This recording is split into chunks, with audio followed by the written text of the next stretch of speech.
syahidan wa syahidan, menyapa engkau orang Ya, yang berilmu. terus Dan apa maksud kamu dengan omonganmu kayak itu, Nandar? di sini Apa maksud ada kamu? Saya mau tahu maksud kamu apa? maksud Beres saya, nggak maksud kamu? maksud saya begini Abi, jangan marah dong. Iya, tendang saja ini si Nandar ini, nggak bagus sama orang. Saja tunjukkan di dalam Torah, Bereshit, Shemot, Vaikra, Medikdar, Debarit, satu ayat saja. Kalau nemu ada kata Anoki Roh HaKodes Eloheha, saya detik ini dibaptis menjadi evangelis di Gereja Murtadin Indonesia. Pertanyaan kamu itu, Nandar, sama dengan pertanyaan Ihsan Mokoginta yang sudah meninggal dunia. Nah, karena memang kadrun itu suka mutar-mutar, kadrun itu. Evangelis kadrun itu suka mutar-mutar. Jadi gini ya Pak Nandar, nanti kalau bisa dibuktikan saya dibaptis malam ini juga. Pertanyaan saya, kalau ada sembarang orang Kristen yang ada di sini, termasuk Pak Pendeta, hafal satu lembar ayat Bible, saya akan masuk Kristen saat ini. Silakan, satu lembar. Hanya satu agama yang mengizinkan boleh membunuh manusia lain karena perbedaan keyakinan, yaitu Islam. Saya minta kepada Ihsan Mokoginta untuk menunjukkan satu ayat Muhammad punya mukjizat Saja itu yang saya tanya. Tapi kan tidak ada ayat seperti itu. Kalau ada, saya akan masuk Kristen juga saat ini. Masalah membunuh tadi, kita lihat. Ini ayat Bible. Siapa yang menyuruh menumpas? Tumpaslah, jangan ada belas kasihan, bunuh semuanya. Laki-laki, perempuan, harta anak kecil menyusul, disuruh bunuh sama Allah. Inilah saya bilang ajaran teroris, sadis, bengis, biadab, teroris itu semua tertulis di Bible, bukan di Quran. Di Quran. Makanya saya bilang sama orang Kristen, kalian harus bersyukur kepada pelaku teroris. Kenapa? Karena mereka telah mengamalkan ayat-ayat Bible Anda. 4 Injil, masa hanya satu yang ngomong? Kalau ayat itu sangat menentukan keselamatan manusia di akhirat. Kenapa yang 3 Injil duluan terbit kok tidak ada ayat itu? Usah ngomong ya, saya keluar. Usah. Pelan. Apa kayak begini? Saya kambing. Maksudnya nopo jenengan kok takon? Ngapain lu sunat? Sholat saja kagak? Monyet juga bisa disunat, Pak. ya, Kalau sekedar sunat. Saudara jangan membingungkan saya ya. Loh, saya tanya kita kalau apakah ini artinya memang ajaran kasihnya Kristen ini kayak gini ini ya Pak ya. Saya maksud lu apa? Baik-baik, Cabe, dengar baik-baik. Ajaran kasih itu Yesus tidak pernah bawa pedang. cuma omongannya yang sangat tidak enak itu loh yang saya maksudkan. Apakah itu memang ajaran Kristen kasih itu kayak begitu? Pertanyaan kamu lebih tidak enak. Itu kalau bertanya tentang ayat Bible itu apalagi nama saudara cuma Cabe.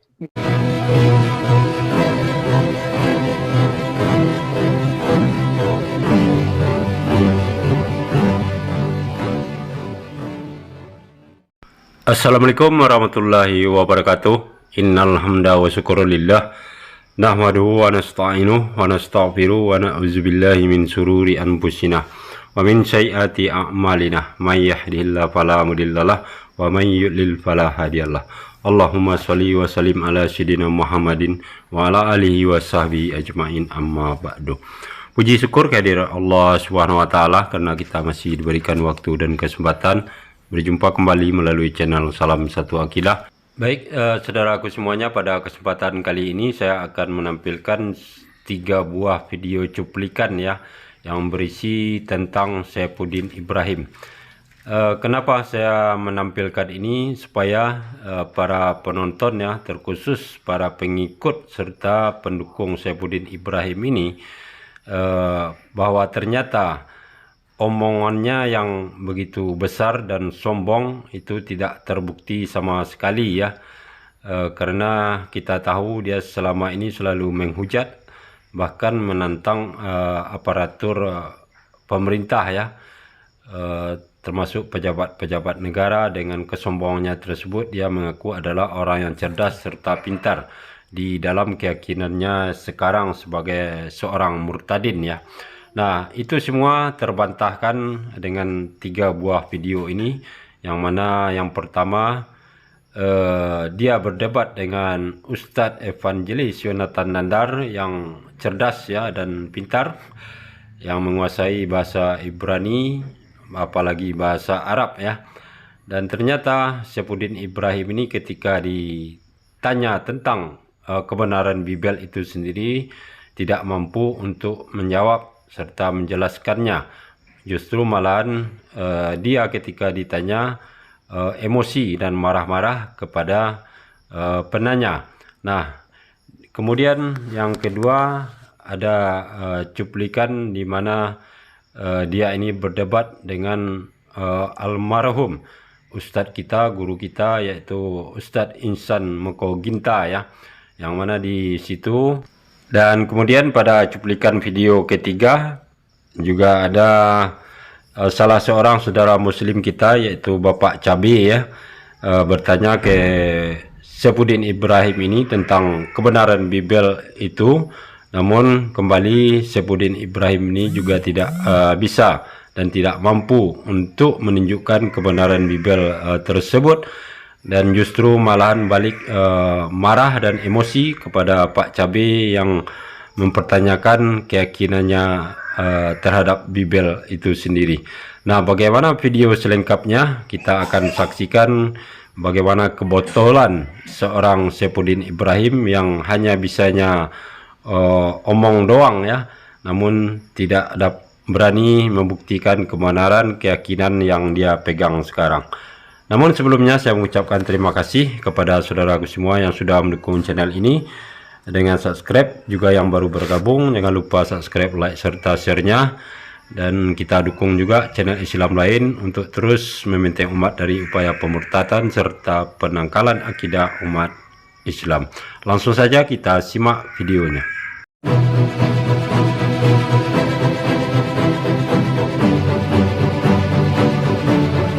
Boleh aku bertanya kepada Abi Saifuddin Ibrahim? Abi Saifuddin Ibrahim jangan kan bertanya terus. lah, Sekali-sekali saya nanya dong. Abi, ini penting. Kalau Abi bisa menjawab kan nanti bisa menjadi berkat buat saya, ya kan? Nggak usah, lu tetap aja jadi begitu kadrun. Udah pindah Kristen, jadi kadrun aja. Abi, coba lihat Galatia 5 ayat 19 sampai ke 22. Bagaimana buah roh, buah daging. Saya sebagai pelaku firman, bukan pendengar firman Abi. Jadi saya itu penuh kasih, sukacita, damai sejahtera, kelemah lembutan, kesabaran, begitu ya, kesetiaan dan penguasaan diri. Rupanya Abi ini perlu dievaluasi adalah penguasaan dirinya dan kesabarannya. Mudah tersulut emosi, Abi. Nah, Abi di dalam Yohanes 13 ayat ke-13, engkau menyapa aku guru dan Tuhan. Tepat sekali bahwa aku adalah guru dan Tuhan. Bukan begitu, Bi? nah, yang ditanyakan apa? Coba Abi buka Alkitab berbahasa Arab, Injil Yohanes 13 ayat ke-13. Boleh, Bi? Nah, Ya. ya. Ya, boleh Abi bacakan Yohanes 13 ayat ke-13 di dalam Injil Al-Muqaddas, Bible Al-Muqaddas nih, seperti yang saya punya. Lama kali Abi Saifuddin Ibrahim ini. Kebetulan teman-teman, aku punya Bible bahasa Ibrani, Biblia Hebraika, yang Arab juga alhamdulillah punya. Jadi sebagai evangelis memang harus lengkap literasinya. Ini Alkitab berbahasa Arab. Ya. Coba Abi baca dulu. Nandar. Coba Abi baca. Kamu yang baca. Lah, kenapa Abi nggak berani membacanya? Yohanes 13 ayat ke-13. Kamu yang baca dulu. Kalau kamu itu evangelis, coba baca. Oh, Abi loh, Abi nggak berani baca. Abi nggak bisa baca Al-Quran ya, Abi nggak bisa baca tulisan Arab ya. Kok nyuruh saya yang baca? Kalau saya pasti bisa, evangelis. Udah, kamu baca dulu, nggak usah banyak cincong dengan saya. Mau muji saya kok, nggak usah muji-muji. Sekarang kamu dulu yang baca. Abi Saifuddin Kalau Ibrahim, kamu saya benar-benar orang Islam, saya bukan menguji. Saya bukan menguji. saya tidak mau bukan diuji seperti itu, Nandar. Saya sudah berkali-kali ketemu kamu dan kamu selalu menguji, ngejek begitu. Nah, sekarang kalau kamu gak mengejek, kamu baca. Ini loh, Abi gak bisa baca Al-Quran, gak bisa bahasa huruf-huruf Arab ternyata ya. Jadi Pak Nandar orang dibaca tahu dulu, baca dulu maksudnya biar nanti Abi bagaimana, apakah nanti juga Abi juga membaca seperti itu Pak Nandar ya. Oke, silakan Pak. Ya, di sini kan disebutkan antum tad'unani mu'aliman wa syaidan, kata orang di dalam Yohanes 13 ayat ke-13. Antum mu'aliman wa syaidan, engkau menyapa aku mu'alim. Mu'alim itu orang berilmu ya, mu'aliman. Sedangkan syahid adalah junjungan, bukan Tuhan. Oleh karenanya penerjemahan Lembaga Alkitab Indonesia Injil Yohanes 13 ayat ke-13 tersebut sedikit ada kekeliruan penerjemahan. Kenapa?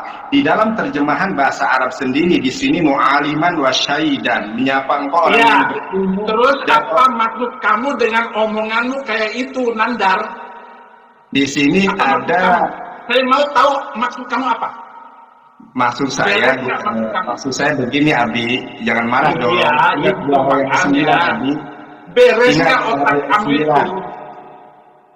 Buah yang ke-9 sukacita, kasih, kelemah Iya, lembutan. saya ini sangat suka cinta. Saya gembira sekali ketemu kamu. Kalau saya nggak gembira, saya nggak ketawa-ketawa ketemu kamu, Nandar.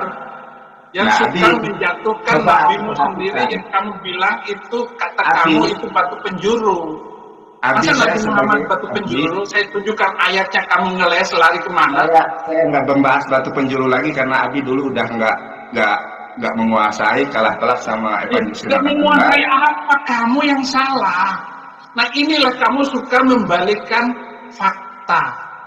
Lah ini saya lagi kamu menunjukkan suka fakta. sekarang Abi. kamu ini suka membalik-balikkan Abi. fakta. Abi. Video kamu ini nanti kamu putar-putar dan kamu rusak lagi. Saya nggak suka begitu. Kamu pakai. Ya udah, mohon maaf Abi, mohon maaf ya. Saya sudah nonton Abi, YouTube saya kamu. ingin Kamu putar-putar video kamu Abi. video saya kamu potong-potong sesuai dengan keinginan kamu. Inilah mentalitas yang bukan buah-buah roh. Buah-buahnya di mana kalau begitu? Kalau suka-suka Abi, motong-motong Abi. video. Abi, Nah sekarang mohon maaf. apa maksud kamu? Nanti kamu putar-putar. Tendang saja ini si Nandar ini. Nggak bagus sama orang. Tuh kan lari Abi, padahal Aja aku itu belum orang. jelaskan semuanya. Gimana sih Abi? Lari lagi. Jangan gitu Abi. Saya ini evangelis Abi, pewarta Injil. Lebih gimana sih Kamu Abi? evangelis dari gereja mana? Saya dari Gereja Muhtadin Indonesia. Nah, Hebat, kan? ngawur kamu. Ini tambah ngawur ini Nandar ini. Balik ke Dia topik, hanya Abi. mau pansos dengan saya, mau panjat sosial biar naik. Ngapain Abi Salah, saya pansos? Gak ada gunanya Abi.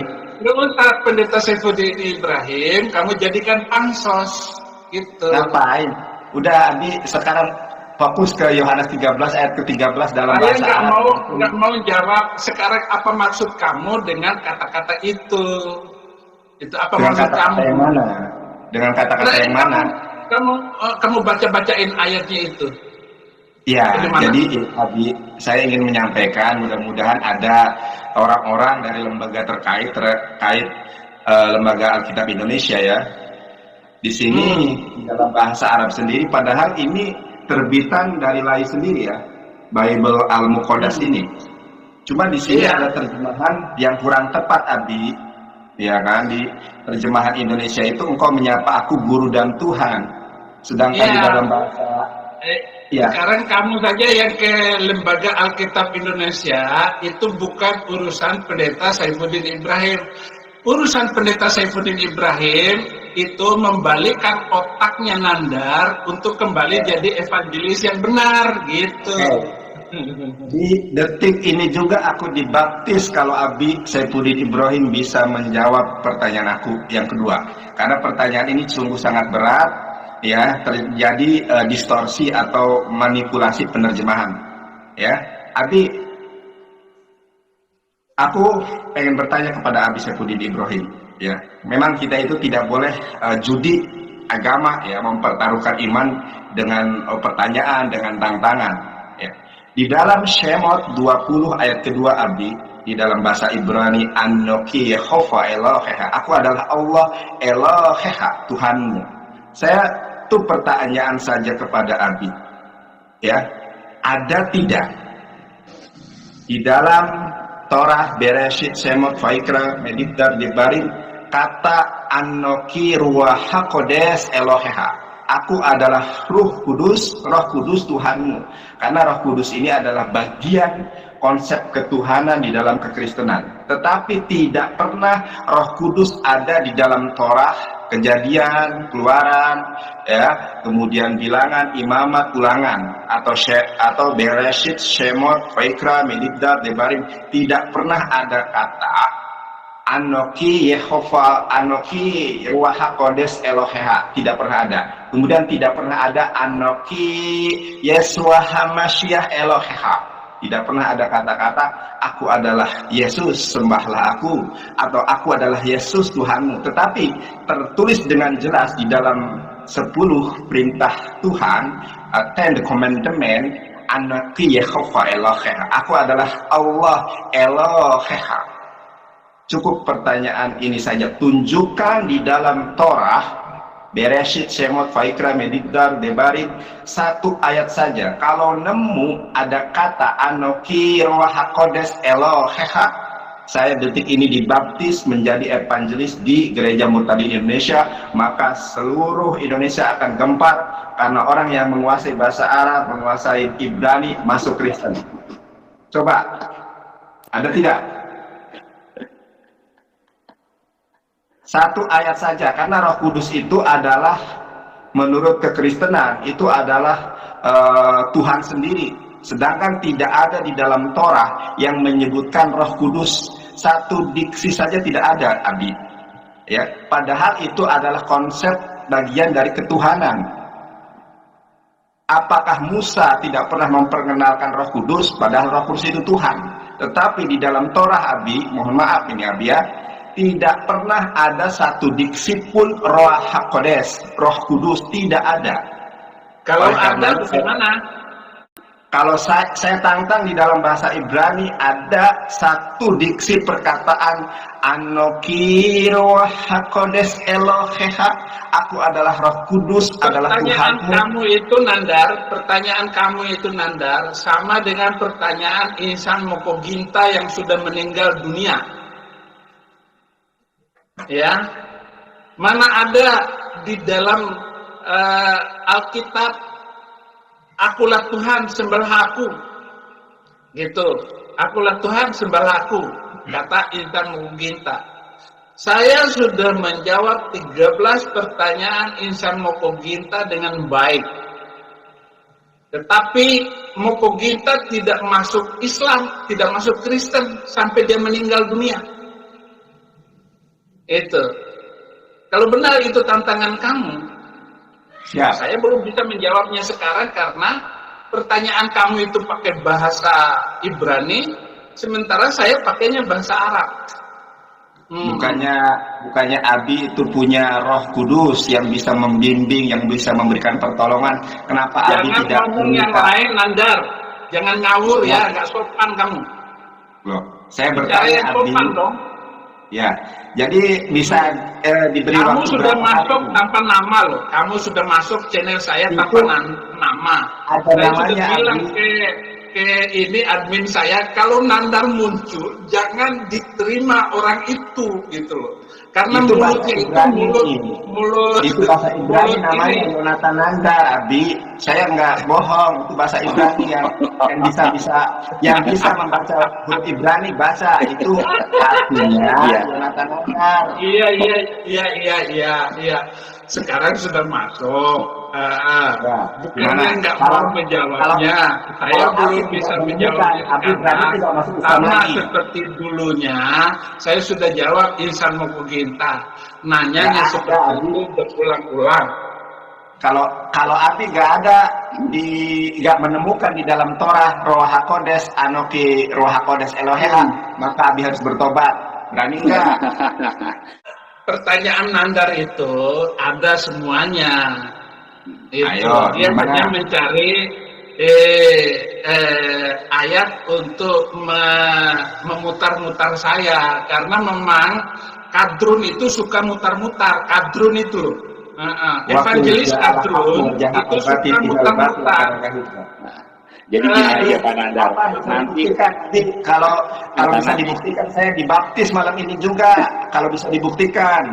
nanti ikuti terus di channel saya Pudin Pasti akan Kejadian 1 ayat 12. Bumi belum Ayat berbentuk dua, dan itu, kosong, gelap gulita Ayat kedua menutupi itu, semua 12. raya, dan Roh Allah melayang-layang di atas permukaan air. Itu ayat yang lain. Lalu berkatalah Fir'aun kepada pegawainya, mungkinkah kita mendapat orang ini seorang yang penuh dengan Roh Allah? Itu ayatnya banyak untuk menunjukkan itu. Roh Allah itu adalah Roh Kudus itu sendiri. Lu cari ayat di mana saja, Nandar, dia memang tentu saja nggak persis seperti yang kamu minta, sama dengan permintaan Insan Mukoginta. Itu mutar-mutar segitu-gitu saja. Jadi begitu, Saudara Nandar. Saya nanti dulu, lu jangan matah-matahin terus. Dengerin dulu dong, Nandar. Itu. Kok mati lagi sih? Oke, jadi masih banyak nih yang di belakang yang masih menunggu untuk ini. Bukan saya nggak bisa jawabnya, Nandar. Nanti nggak bisa jawab, Abi. Bukan, Kalau berarti debat sama Nandar. evangelis kedatangan dan yang bisa bahasa Ibrani, yang bisa bahasa Arab, Abi kalah sorry, lagi. Nandar ya. Kalah lagi. Abi itu gimana sih? Kalah mulu, kayak mulu. Oke. Bukan kabur, kamu yang kabur. Kamu selalu kabur, Nandar. Abi. Ya, Abi. Oke, terima kasih, Nandar. Ya, makasih.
Tadi menarik sekali ya, kalau saya mengamati pembicara-pembicara dari pihak mereka ini kebanyakan udah keluar dari konteks yang sebenarnya ini, yang sedikit yang masuk, kebanyakan keluar. Katanya Nabi Muhammad tidak dipenuhi Roh Kudus, maka dia bukan Nabi. Tapi saya yakin orang kalau dipenuhi dengan Roh Kudus tidak mungkin ya tidak mungkin berakhlakul karimah yang buruk. Kita sudah lihat tadi bagaimana Pak Pendeta sendiri menunjukkan akhlakul karimah yang tidak baik, ya. Itu kalau dipenuhi dengan Roh Kudus tidak mungkin. Ya. Orang kalau dipenuhi dengan Roh Kudus tentu tidak mungkin berakhlakul karimah. Tunjukkan ajaran kasih sayang, lemah lembut, ya. Bukan seperti tadi. Nah, sudah baiklah. Kemudian juga Pak Luga mengatakan seolah tadi Ismail tidak diberkati oleh Allah. Itu dia tidak menunjukkan ayatnya. Itu di Kejadian 17 ayat 15 sampai 19. Bagaimana Nabi Ibrahim bermohon kepada Allah, biarlah Ismail berkenan hidup di hadapanmu. Tapi Allah berfirman tidak. Titik, tidak, bukan menolak, tidak itu.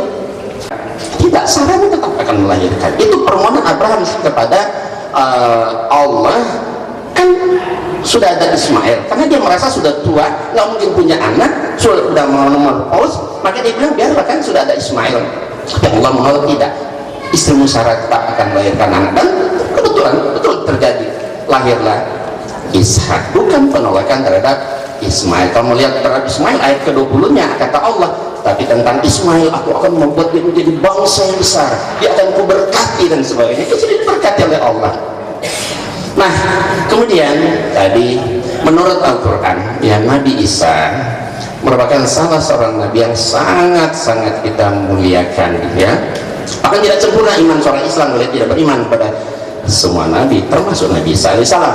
Tapi keberadaan Nabi Isa alaihissalam dalam Al-Quran, dia hanya sebatas nabi atau rasul yang diutus hanya kepada kaumnya saja.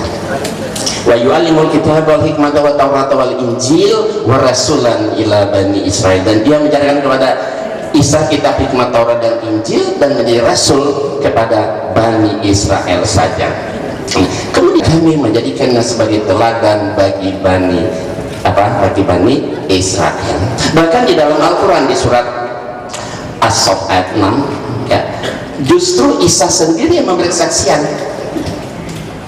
Kata Isa, hai Bani Israel, sesungguhnya aku ini hanya utusan Allah kepadamu, ya, membenarkan yang sebelumnya dari Taurat, memberi kabar gembira dengan seorang rasul yang akan datang sesudahku, namanya Ahmad.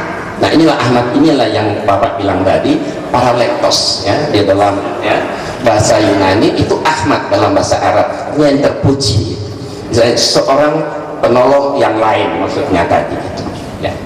Cuma kita tidak membahas khusus panjang itu, ya. Kita memberikan bukti-bukti tentang kerasulan Nabi Muhammad di dalam kitab-kitab yang turun sebelumnya. Nah, kenapa, ya, Allah mengutus Nabi Muhammad yang menjadi rasul terakhir, penutup para nabi, khataman nabiin? Karena semua nabi sejak Nabi Adam sampai Isa alaihissalam, ya, orang Kristen bilang Yesus, mereka itu sebenarnya hanya diutus untuk kaumnya saja. Nabi Isa alaihissalam diutus hanya untuk Bani Israel saja, bukan untuk seluruh dunia, seluruh alam semesta.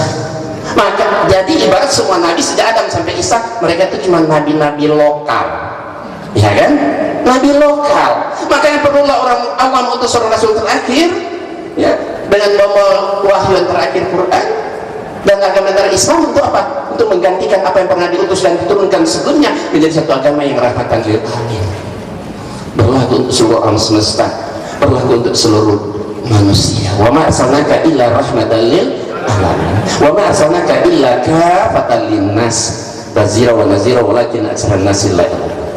Tidaklah kami utus engkau Muhammad melainkan kepada semua manusia untuk membawa berita gembira dan peringatan, tetapi kebanyakan manusia tidak mengetahui. Nah, ternyata apa yang dikatakan oleh Nabi Isa alaihissalam tersebut itu ternyata benar. Apa yang dikatakan Isa alaihissalam dia rasul untuk Bani Israel di Injil ini, Injil Matius pasal 10 ayat 56, ini ucapan Yesus. Yesus punya murid 12 orang, dia suruh semua muridnya silakan dakwah kemana saja, tapi Yesus wanti-wanti, jangan kamu menyimpang ke bangsa lain atau masuk kota orang Samaria, dan pergilah kepada domba-domba yang hilang dari umat Israel. Kenapa? Kan memang dia ditugaskan hanya untuk Bani Israel saja, tidak untuk seluruh dunia. Kemudian kita lihat di sini Matius 15 ayat 24, ini pengakuan Yesus yang jujur dan polos tertulis di Injil. Kata Yesus, aku diutus hanya kepada domba-domba yang hilang dari umat Israel. Yesus yang berkata, ya, dia hendak untuk. Kemudian kita lihat di sini Kisah Rasul pasal 13-23, dan dari keturunannya lah sesuai yang telah dijanjikannya. Allah telah membangkitkan juru selamat bagi orang Israel, yaitu Yesus. Coba digeser sedikit ini, fokuskan fotonya. Jadi Yesus dia seorang juru selamat, tapi hanya untuk Bani Israel, bukan untuk seluruh alam semesta atau seluruh dunia. Bahkan Yesus melarang memberitakan Injil di Indonesia. Di Indonesia dilarang oleh Yesus untuk memberitakan Injil. Dilarang. Yesus sendiri, kita lihat di Kisah 16:26 dan 7. Dan mereka melintasi tanah Frigia dan tanah Galatia karena Roh Kudus mencegah mereka untuk memberitakan Injil di Asia. Dan setibanya di Misia, mereka mencoba mereka masuk daerah Bitinia, tapi Roh Yesus tidak mengizinkan mereka. Pertanyaannya, Indonesia masuk Asia enggak? Masuk. Berarti Indonesia termasuk yang dilarang oleh Yesus untuk memberitakan Injil. Kenapa? Karena dia diutus hanya untuk Bani Israel saja, ya? Tidak untuk seluruh dunia, tidak untuk seluruh alam semesta. Tentang Roh Kudus saya kembali sedikit ya. Roh Kudus itu ya, kalau kita sebenarnya kan malaikat Jibril, mereka Roh Kudus itu baru diangkat jadi Tuhan itu tahun 381 Masehi pada konferensi Kalkedon, Mbak ya. Bapak sendiri kalau ngerti, Yesus diangkat jadi Tuhan tahun 325 Masehi, konferensinya saya Pak ya. Jadi Yesus diangkat jadi Tuhan itu diibaratkan kita muktamar, manusia mengangkat Yesus jadi Tuhan. Roh Kudus diangkat jadi Tuhan itu konferensi Kalkedon tahun 381. Jadi Yesus dan Roh Kudus jadi oknum Trinitas itu yang mengatakan itu manusia. Ada berjuta-juta manusia hidup di dunia ini, berjuta-juta manusia, anak kecilnya banyak yang hafal Al-Quran di luar kepala, betul? Karena dia betul-betul mujizat. Pertanyaan saya, kalau ada sembarang orang Kristen yang ada di sini, termasuk Pak Pendeta, hafal satu lembar ayat Bible, saya akan masuk Kristen saat ini. Silakan, satu lembar, asal pas titik komen. Silakan, satu lembar. Tapi Al-Quran mujizat Rasulullah, subhanallah, luar biasa. Jutaan orang hafal di luar kepala, hatta anak SD, anak kecil banyak. Itulah mujizat Rasulullah, abadi sepanjang zaman. Tidak ada satu ayat pun mengatakan Al-Quran itu mujizat. Saya minta satu ayat Pak Kiai, kalau ada Al-Quran itu mujizat, ya tunjukkan. Kalau Muhammad punya mujizat itu, saya bacakan ayat-ayat dalam Al-Quran, pakai Al-Quran sendiri. Wa yaquluna la anzala alaihi ayatun mir rabbi faqul innamal ghaibu lillah fantaziru inni ma'akum minal muntazirin. Surat Yunus ayat 20, mereka berkata, mengapa tidak diturunkan kepada Muhammad suatu keterangan mukjizat dari Tuhannya? Maka katakanlah, sesungguhnya yang gaib itu kepunyaan Allah. Sebab itu tunggu sajalah olehmu, sesungguhnya aku bersama kamu termasuk orang-orang yang menunggu. Jelas sekali ayat ini semua tidak ada menunjukkan bahwa Muhammad bisa menyembuhkan orang sakit, menghidupkan orang mati dan sebagainya. Nggak ada satu ayat pun. Atau peserta kalau bisa menunjukkan satu ayat, saya masuk Islam lagi. Nggak ada, nggak ada.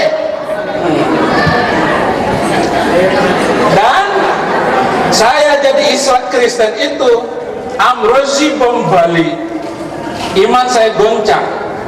Ada satu agama yang membolehkan manusia membunuh manusia lain karena perbedaan keyakinan. Dari seluruh agama yang ada di muka bumi ini, hanya satu agama yang mengizinkan boleh membunuh manusia lain karena perbedaan keyakinan, yaitu Islam. Waqtuluhum haitsu saqiftumuhum, Al-Baqarah 191. Bunuhlah mereka di mana saja kamu jumpai mereka. Al-Baqarah ayat 191. Kemudian surat Muhammad ayat 4. Ada lagi ayat yang memboleh membunuh orang Kristen, surat At-Taubah ayat 29. وَقَاتِلُوا الَّذِينَ لَا yu'minuna billahi wa la yaumil akhir wa la yadinuna bidinil haqq alladziina utu 'alaihimul kitab. Perangilah orang-orang yang tidak beriman kepada Allah dan Rasul, yaitu mereka yang diberikan Alkitab kepada mereka. Ayat ini jelas sekali, boleh membunuh orang Kristen. Jadi tidak salah, Anda semua boleh bakar gereja. Amrozi itu Al-Quran, nggak salah. Walaupun Amrozi sudah dibunuh hari ini, nanti akan ada Amrozi baru 10 tahun, 20 tahun yang akan datang. Kenapa? Karena ada kitab sucinya. Saya minta kepada Ihsan Mokoginta untuk menunjukkan satu ayat. Muhammad punya mukjizat. Kalau mengatakan Quran itu sebagai mukjizat, mana ayatnya? Terima kasih. Bahkan ada mukjizat Nabi Isa dalam Al-Quran yang tidak ada dalam Bible. Seperti contoh ketika dia bisa berbicara dalam buaya. Tetapi kita perlu ingat, ya, jangan kita bangga-bangga dengan Isa Al-Masih atau Yesus karena mukjizatnya begitu banyak. Mukjizat Yesus yang begitu banyak itu terjadi di Iznillah, atas izin. Coba periksa seluruh ayat Quran itu. Nabi Isa bisa menciptakan burung, menghidupkan orang mati, membangkitkan, menyembuhkan orang sakit. Itu biiznillah, ada ayat itu biiznillah, atas izin Allah. Yang hebat itu Allah, bukan Yesus. Yesus nggak bisa berbuat apa-apa kalau tidak dikabulkan oleh Allah. Banyak ayat Bible Yesus mengaku nggak bisa berbuat apa-apa. Ya, Yesus ketakutan sama malaikat. Ya kan? Kenapa? Karena dia manusia. Dia bukan Nabi. Jadi semua mukjizat Nabi Isa semua terjadi atas izin Allah. Sesungguhnya aku ini Allah, maka sembahlah aku saja. Itu yang saya tanya. Tapi kan tidak ada ayat seperti itu. Kalau ada, saya kan masuk Kristen juga saat ini. Tapi memang itu tidak ada. Nah, kalau masalah membunuh tadi, kita lihat. Ini ayat Bible. Siapa yang menyuruh menumpas? Tumpaslah, jangan ada belas kasihan, bunuh semuanya. Laki-laki, perempuan, harta anak kecil menyusul, disuruh bunuh sama Allah. Inilah saya bilang ajaran teroris, sadis, bengis, biadab. Teroris itu semua tertulis di Bible, bukan di Quran. Saya heran, surat Muhammad ayat 4, beliau menunjukkan surat Muhammad 4. Tolong dibaca Pak Ustadz dengan Pak Pendeta, hati-hati. Itu ada di kurung. Ya, apabila kamu bertemu dengan orang kafir di medan perang, itu dibuang, maka pancunglah batang leher mereka. Jadi boleh kita membunuh, tetapi terhadap orang kafir, dan itu pun di medan perang. Bukan asal orang ketemu orang Kristen bunuh. Kalau ketemu orang Kristen bunuh, maksudnya kita ada bunuh mereka semua kan? Enggak. Ayat itu coba baca dalam kurung di medan perang. Yang namanya ketemu orang kafir di medan perang, masa tebas leher kita? Kan kita bunuh, kita dibunuh. Tapi kata Allah di ayat sambungannya itu, tawanan itu kamu boleh bebaskan. Tapi kalau ini mana tadi? Tapi kalau tadi ini apa? Bunuh semuanya, tumpas semuanya, jangan ada belas kasihan, bunuhlah semuanya, anak-anak maupun perempuan, ya, bahkan anak menyusul, lembu, semua binatang juga harus ditumpas, dibunuh tanpa belas kasihan. Oh, ini bergeser ya? Itu kali itu fokusnya kurang geser.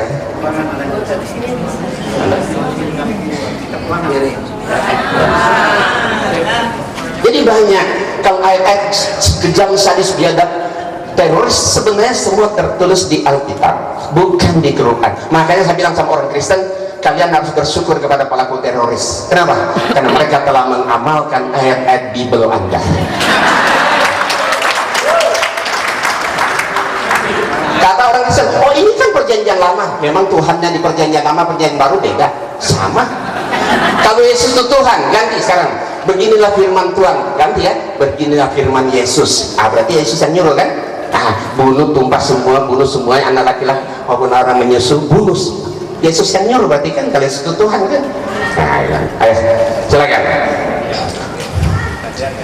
Gantian, apa yang terbayang? Apa yang terbayang kalau Yesus Tuhan ya? Kita lihat. bagaimana bayangan kita kalau Yesus itu Tuhan? Ketika Yesus baru lahir, ya, kalau dibiarkan kan mati kan. Ketika Yesus selesai buang air besar, apa yang terbayang? Ketika dia masuk toilet, ketika dia lapar, ketika dia sedang membantu bapaknya sebagai tukang kayu, kira-kira apa yang terbayang kalau Yesus itu Tuhan? Dia sangat merendahkan Yesus kalau dia sebagai Tuhan, tapi kalau dia sebagai Nabi, anak Maryam, wajar, wajar. Ya, justru jodoh besarku ini Yesus yang berseru memang itu ucapan Yesus. Kata Yesus, bukan setiap orang yang berseru kepadaku Tuhan, Tuhan akan masuk ke dalam kerajaan surga, melainkan mereka yang melakukan menurut kehendak Bapakku yang di surga. Gitu kan? Itu teks aslinya bunyi begitu, nggak pasti titik komanya yang saya baca tadi itu nggak saya tambah nggak. Jadi yang selamat kata Yesus bukan orang yang berseru Yesus Yesus atau manggil Yesus, tapi orang yang melakukan menurut kehendak Bapaknya. Bapaknya siapa? Ya Allah. Ya, kan? Jadi kalau mau selamat lakukan apa yang Allah perintahkan, itu baru selamat. Bagaimana mau selamat kalau perintah Allah tidak dilakukan? Contoh, babi haram, Allah haramkan, ya kami haramkan, mereka malah makan. Yesus sunat, kami sunat, mereka malah yang nggak sunat, ya kan? Jadi apa yang Allah perintahkan di kitab mereka justru orang Islam yang amalkan. Berarti kalau itu kami yang selamat dong, ya kan? Karena yang selamat itu orang yang melakukan menurut kehendak Bapak. Karena di Injil Yakobus juga, di kitab Yakobus pasal 2 ayat 14-17, ya, apa gunanya kamu disebut beriman kalau tidak mempunyai perbuatan? Orang yang beriman tanpa tidak ada perbuatan sia-sia, ya kan? Imannya itu sia-sia. Jadi iman tanpa perbuatan, iman itu dibuktikan dengan perbuatan. Kita beriman kepada Yesus, lakukan apa yang Yesus lakukan, lakukan yang Allah perintahkan. Nah itu baru selamat. Buat apa kita ngaku-ngaku pengikut Yesus sementara kita tidak melakukan apa yang beliau perintahkan? Nah, masalah Trinitas yang kita lihat tadi, ada satu ayat tadi, Yohanes 14 ayat 6, itu diangkat juga 2 kali 3 kali saya dengar. Yohanes 14 ayat 6 itu ayat kali bikin ranking nomor 1 tertinggi seluruh orang Kristen yakin dan percaya. Dulu ketika saya beragama Kristen, saya yakin itu luar biasa ayat itu. Yohanes 14 ayat 6 bunyinya begini, ya, akulah jalan dan kebenaran dan hidup, tidak ada seorang pun yang sampai kepada Bapa kalau tidak melalui aku. Berarti kamu selamat jalan satu yang harus masuk Kristen alias menjadi pengikut Yesus, ya kan? Nah, itu yang saya tanyakan, ya, ada nggak ayat itu tertulis di Injil Matius, Markus dan Lukas? 4 Injil, masa hanya satu yang ngomong kalau ayat itu sangat menentukan keselamatan manusia di akhirat? Kenapa yang 3 Injil duluan terbit kok tidak ada ayat itu? Makanya saya akan memberikan hadiah BMW plus uang 100 juta kalau mereka bisa tunjukkan ayat itu tertulis di Injil Matius, Markus dan Lukas. Begitu juga Yohanes 3:16. Yohanes 13:11, karena begitu besar kasih Allah akan dunia ini sehingga ia telah mengaruniakan anaknya yang tunggal supaya setiap orang yang percaya kepadanya tidak binasa melainkan memperoleh hidup yang kekal. Itu juga boleh. Tolong cari ayat itu di Injil Matius, Markus dan Lukas. Saya yakin kalau ngadu hafalan Alkitab saya lebih banyak hafal dari para pendeta ini. Insya Allah lebih banyak hafal saya di luar kepala tanpa kita melihat. Nah, tentang Trinitas kita lihat ini, ya, kita lihat, ya, ketika pernah diseminarkan di Semarang, dihadiri oleh 3 pendeta, ya, guru besar, dan satunya itu juga dari LAI, lembaga Alkitab, satu Romo. Mereka tanya kepada pembicara, siapa Yesus menurut Alkitab? Apakah dia Allah sejati atau bukan? 3 dari 4 narasumber sepakat Yesus itu bukan Allah sejati. Allah adalah Bapa dan Yesus itu tuh utusan Allah yang menjadi jalan bagi manusia untuk menuju Allah. Titik. Titik sampai coba. Jadi Yesus itu bukan Allah sejati, tapi dia jalan aja. Jadi rumusan Konsili Nisia tahun 325 Masehi yang mengatakan bahwa Yesus adalah pribadi kedua dari Allah, saat ini sudah banyak para teolog tegas mengatakan bahwa dogma Trinitas sudah waktunya ditinjau kembali atau dirombak, bahkan ditinggalkan sama sekali. Nah, makanya ya saya berharap ya bapak-bapak kita ini sebelah kiri coba tinjau kembali apa betul rumusan Trinitas, karena tidak masuk akal Tuhan itu punya 3 oknum, Tuhan Bapa, Tuhan Anak, Tuhan dan Tuhan Roh Kudus. Dalam pandangan Islam Allah berfirman, laqad kafara alladzina qalu innallaha wal masih ibnu Maryam, sungguh kafirlah orang-orang mengatakan bahwasanya Allah adalah Al-Masih putra Maryam. Laqad kafara alladzina qalu innallaha thalithu tsalasa, kafirlah orang mengatakan bahwasanya Allah salah satu dari yang 3 Trinitas. Kafir, dan tempatnya di mana? Di neraka. Makanya kalau selamat ya saya berharap ya kembali kepada ajaran Islam. Nggak usah ngomong ya, saya keluar. Nggak usah. Kamu jemaah nggak boleh ngomong nanti tadi. Kenapa lama? Nggak usah. Keluar. Apa kayak begini? Saya kambing. Pak, kita di sini saling masih Pak.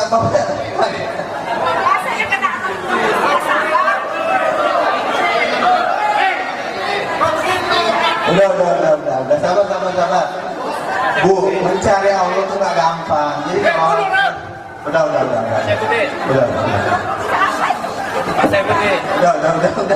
Udah. Mencari Tuhan itu tidak mudah. Jadi kalau ada pekerjaan seperti ini kita harus memang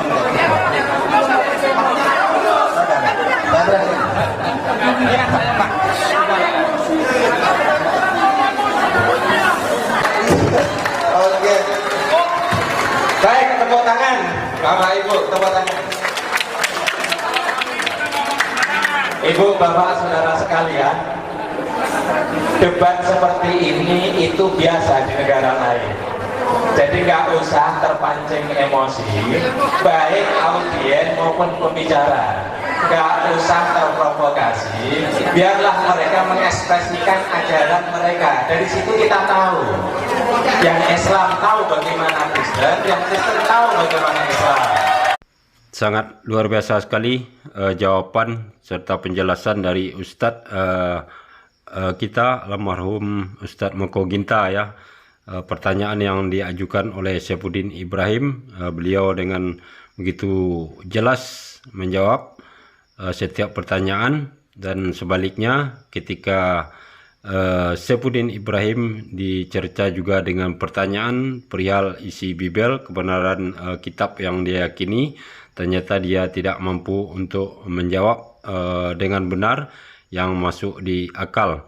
Nah, yang menarik tadi bagaimana Saifuddin Ibrahim ini mencoba mengutip-ngutip ayat Al-Quran serta mempertanyakan mukjizat dari Rasulullah Nabi Muhammad SAW ya.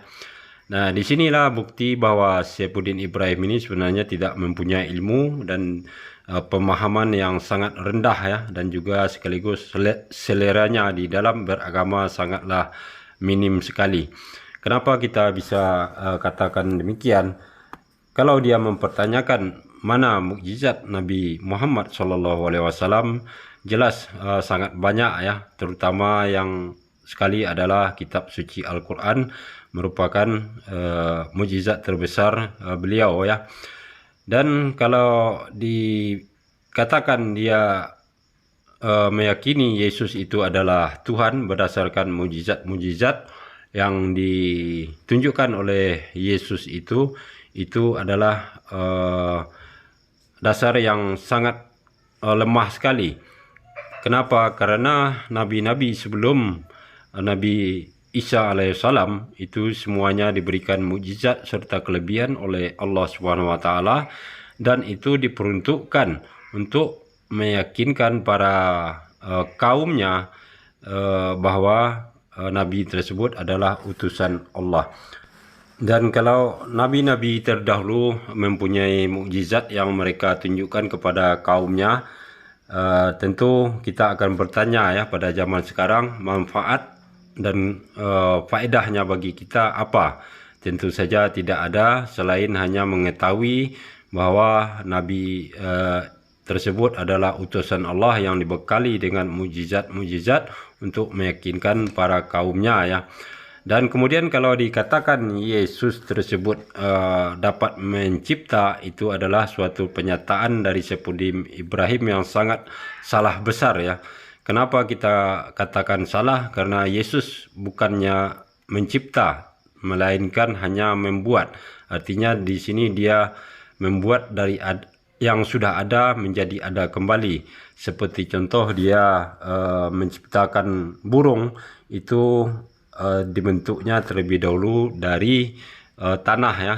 Sementara tanah sudah ada, wadahnya sudah ada, dan kalau dikatakan dia bisa menghidupkan orang mati, itu pun bukan mencipta tetapi merubah atau membuat, karena jasad orang tersebut atau wadahnya sudah ada, maka dengan bismillah, izin Allah, maka orang itu hidup kembali. Jadi bukan Yesus yang mencipta, melainkan hanya merubah atas izin Allah.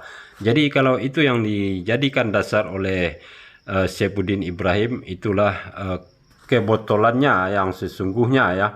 Dan kemudian kalau dia mempertanyakan mujizat Nabi Muhammad, jelas itu adalah kitab suci Al-Quran. Kalau kita tanyakan apa faedah dan manfaatnya, juga jelas bahwa sejak 1500 tahun yang lalu sampai saat ini, Al-Quran itu mampu membangun peradaban manusia, memberi petunjuk, memberi jalan kebenaran, dan mengajari manusia bagaimana berakhlak yang baik, dan juga yang pasti bagaimana cara manusia untuk mengenal Tuhannya. Jadi sampai sekarang mukjizat Nabi Muhammad SAW bisa kita rasakan sampai saat ini. Jadi kesimpulannya sangat jelas sekali. Kalau membandingkan mujizat Nabi terdahulu dengan mujizat Nabi Muhammad SAW, itu sangatlah jauh berbeda ya. Karena mujizat Nabi yang terdahulu tidak dapat kita rasakan manfaatnya hingga sekarang, dan itu hanya sekedar untuk ilmu pengetahuan dan diketahui, dan gunanya pun hanya untuk masa Nabi tersebut, untuk kaumnya sendiri. Nah, berbeda dengan mujizat Nabi Muhammad SAW, yaitu kitab suci Al-Quran yang sampai sekarang masih dapat kita lihat, kita rasakan, dan kita amalkan untuk mengenal Allah dan juga membangun peradaban manusia, serta menuntun kita semua ke jalan yang benar, jalan yang diridhoi oleh Allah SWT.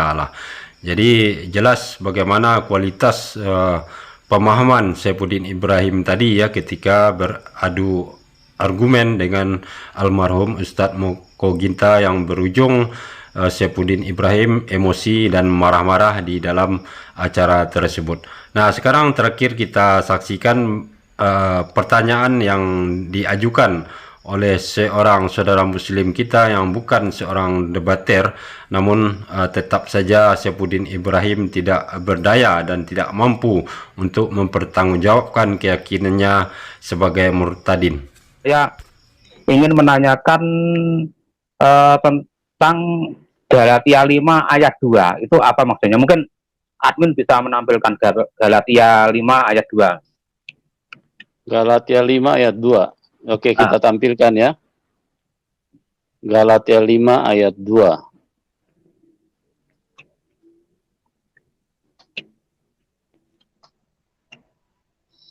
Sebentar ya, teman-teman. Jenengan kok nanya terus. Maksudnya nopo jenengan kok takon? Ya, Pak Cawe, sudah ada di layar, Pak. Iya. Maka saya ingin bertanya tentang ayat ini, maksudnya apa gitu loh. Maksud dari ayat Galatia ayat 2 ini. Mungkin Pak Yusuf bisa membacakan itu.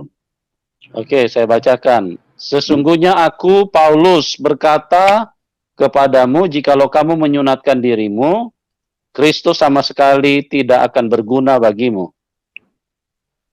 Ya. Sunat itu ya, apa gunanya sunat tapi sampean maling gitu, itu maksudnya. Apa gunanya sunat sampean penipu? Jadi sunat itu ngapain lu sunat? Sholat saja kagak gitu, kira-kira begitu. Itu yang mau diomongkan oleh Paulus lewat ayat ini, gitu. Sunat itu nggak penting akhirnya. Kalau sekedar sunat, monyet juga bisa disunat, Pak. Ya. Kalau sekedar sunat.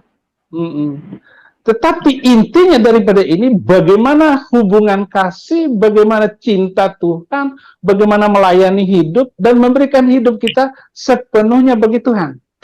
Jangan mempermainkan Tuhan dengan mengikuti syariat-syariat agama yang hanya menyusahkan orangnya itu sendiri. Oke, paham Pak Cabe? Begini, kalau dihubungkan dengan ayat sebelumnya, apakah berarti kalau penjelasannya Pak Saifuddin tadi kayaknya sedikit berbeda. Artinya kalau yang saya tangkap di sini kan berarti orang yang bersunat itu tidak akan diterima oleh Kristus, gitu. Intinya kan seperti itu kalau dihubungkan dengan ayat sebelumnya. Ya, atau mungkin serahin jenengan mau saudara Cabe, boleh saja saudara membuat analisa sendiri, menafsirkan sendiri. Tetapi apa yang ditulis oleh Paulus itu hanya dipercayakan firman Allah itu kepada orang Yahudi, gitu. Dan apa gunanya sunat? Jika yang bersunat itu hanya ngaku-ngaku orang bersunat, tetapi kelakuannya orang kafir, gitu Pak Cabe. Nggak diterima Tuhan, nggak diterima Yesus Kristus. Udah benar tafsiran Anda, gitu. Bagaimana? Ya, apalagi yang Bapak umumkan? Bukan. Ya itu tadi, artinya kan kalau penafsiran saya berarti orang yang bersunat itu kalau itu tidak akan diterima oleh Kristus itu loh. Nah iya, benar tafsiran saudara. Saudara agamanya apa? No, saudara orang Islam atau orang kafir? Hah? Saya Muslim oleh saya. Lah iya, syukurlah kalau bisa ngomong begitu. Gitu. Nah, ini saudara mau membingungkan saya. Saudara jangan membingungkan saya ya. Loh, saya tanya kita, kalau Bapak keberatan juga nggak apa-apa. Ya, silakan. Saudara ini pasti saudara itu suka membingungkan orang, nanya-nanya, tetapi hanya sekedar nanya, bukan percaya, gitu loh. Paham nggak saudara maksud saya? Loh, saya memang Muslim kok, Pak. Iya, senang saya Anda bertanya, tetapi jangan menguji, gitu loh. Bertanya karena iman, bertanya karena percaya. Kalau sekedar nanya begitu, nggak ada gunanya, saudara, bertanya, gitu loh. Ya nggak apa-apa. Apakah ini artinya memang ajaran kasihnya Kristus ini kayak gini ini ya, Pak? Ya, saya maksud lu apa? Ya, Yesus, dengar baik-baik. Cabe, dengar baik-baik. Ya. Ajaran kasih itu, Yesus tidak pernah bawa pedang. Gitu. Ya, kalau sekedar Anda ngomong begitu, lalu Anda menuduh saya tidak kasih. Karena jawaban saya begitu. Saya nggak pernah bunuh orang kok. Saya tidak pernah memerintahkan orang untuk membunuh manusia lain karena beda agama. Saya tidak mengatakan Pak Saifuddin membunuh. Saya mengatakan omongan Pak Saifuddin ini mencerminkan ajaran kasih itu seperti itu, gitu loh. Saudara dengar baik-baik ya. Saya lebih hormat kepada kata-kata Paulus daripada apa yang sudah diajarkan oleh Yesus Kristus. Dia tidak pernah membunuh manusia lain karena beda agama. Kalau sekedar kata jawaban saya tegas kayak begini, lalu Anda mengatakan saya tidak kasih. Apa buktinya saya tidak kasih? Bukan tegasnya, tapi cuma omongannya yang sangat tidak enak itu loh yang saya maksudkan. Apakah itu memang ajaran Kristen kasih itu kayak begitu? Pertanyaan kamu lebih tidak enak, gitu, karena kamu hanya sekedar menguji.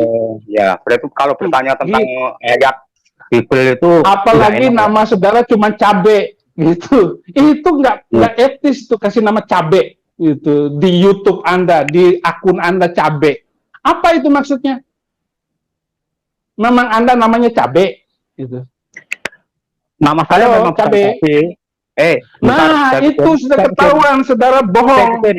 Saya beritahu, nama saya memang bukan Cabe. Tapi kalau Anda datang ke wilayah saya dan menanyakan dengan cabe, semua orang sudah tahu. Artinya orang yang mengenal saya, Nggak mungkin, saya nggak akan datang ke tempat Anda dengan mencari nama cabe gitu. Nama yang di akun itu, saudara dengar baik-baik. Kalau Anda punya nama akun asli, harus dikasih nama asli dong, gitu. Itu tandanya orang jujur, orang yang percaya diri, imannya bagus, akhlaknya baik, gitu. Kenapa? Karena namanya asli, gitu. Oke, saudara cabe. Wes, ojo dipanjang no, sampean iku ora bener ngono. Oke, terima kasih Pak Saipudin yang telah sami-sami Mas. Matur nuwun sanget. Terima kasih sekali. Tumindak panjenengan nggih sae. Alhamdulillah, matur nuwun. Nah, untuk kesekian kalinya kita sudah lihat dan saksikan bersama, ini adalah suatu fakta dan realita bagaimana kemampuan seorang Saifuddin Ibrahim yang selalu berbicara besar dan seakan-akan dia adalah orang yang paling benar dan cerdas, ternyata menjawab pertanyaan dari seorang saudara muslim kita yang bukanlah debater, itu juga tidak berdaya dan tidak mampu ya, dan juga hanya bisa marah dan menghina kepada penanya karena ketidakmampuannya untuk menjelaskan atau mempertanggungjawabkan keyakinannya. Nah, saudaraku semuanya, yang namanya kitab suci yang dikatakan adalah kebenaran, maka kitab suci tersebut harus siap untuk diuji dari segi apapun juga, dari kondisi apapun, harus bisa diuji kebenarannya. Nah, kalau kitab suci yang diyakini itu tidak bisa diuji dan tidak boleh dikoreksi serta dipertanyakan, maka kebenaran kitab tersebut jelas sangat diragukan suatu kebenaran.